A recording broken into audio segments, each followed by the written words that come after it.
Not every physician is partner material. True. It's hard to find that partner material physician. Yeah. And then if Yeah. you find them, they need to be mentored and taught what to do. Yeah. It just doesn't come in, you get the big bucks now and, you're a partner and you go see patients. Especially now, people Yeah. don't want to run a business.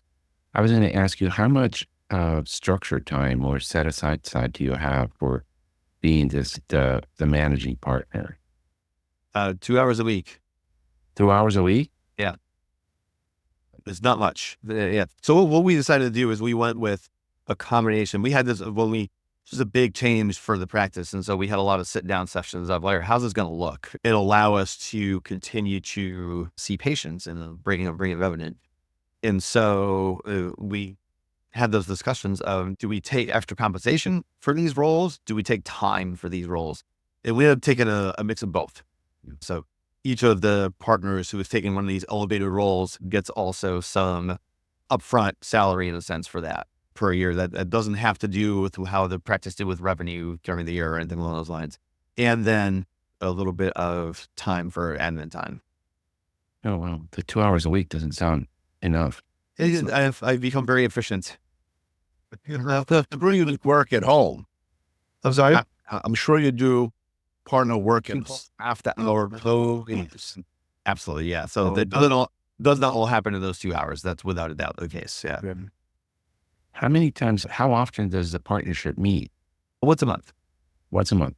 Yep. Okay. Yeah. So we have we set aside a once a month meeting, and what we do is it's a 2 hour meeting. And the first hour we meet with everyone, with the nurse practitioners, and it's more of a clinical meeting where we have one of these tomorrow morning actually, and someone from Peds Infectious Disease over at the hospital is going to come over and talk to us about some of the studies they're doing.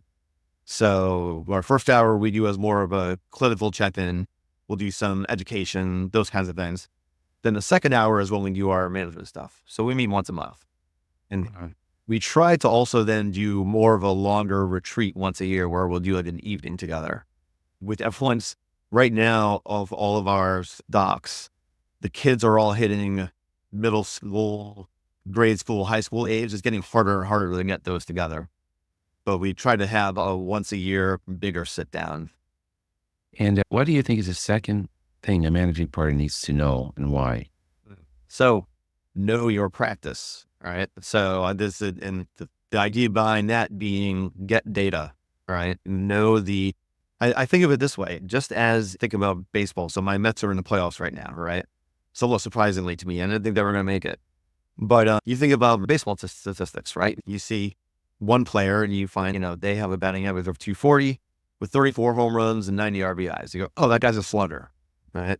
And then you see another player and they bat 320 and they have 5 home runs and 80 stolen bases. You go, oh, okay, this is a leadoff batter, right? So you need to know your practice. These things one of the things I found is there were things we didn't know about ourselves until I started to run the numbers. And there's two things about that. Number one is it can sometimes change your perception, some of your decisions. And so, for instance, I, having been one of the newer guys, they were feeding me a bunch of prenatals. They were like, oh, the new guy's got to build his practice. But I've said earlier, I mentioned I was taking over for someone who was retired. So once he left, I got all of his patients. And then I was also being fed the prenatals.